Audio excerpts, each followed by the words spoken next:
WhatsApp bro अभ्यास करतोय. हे कोणाची वही आहे? मित्राची. कॉपी करतोय करावी लागते. का? शाळेत नव्हतो गेलो काल. का? पाऊस पडत होता. ज्याची वही आहे तो कुठे जातो? 4 घर सोडून. मग तुमच्या 4 घरावर पाऊस पडला काय?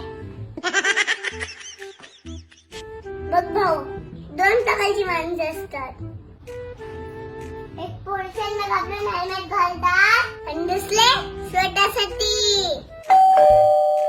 अभ्यास करणाऱ्यामध्ये पण 2 प्रकारचे विद्यार्थी असतात. एक टीचरला घाबरून अभ्यास करतात आणि दुसरे आपल्या स्वतःसाठी. जे लोक स्वतःसाठी अभ्यास करतात ते एक दिवस हुशार बनतातच. पण जे लोक टीचरला घाबरून अभ्यास करतात ते लोक डब्बू असतात. उद्या माझ्या मैत्रिणी बोलल्या तो बघ तुझे डब्बू भाऊ, तर मला चालणार नाही. कॉपी नको घालूस.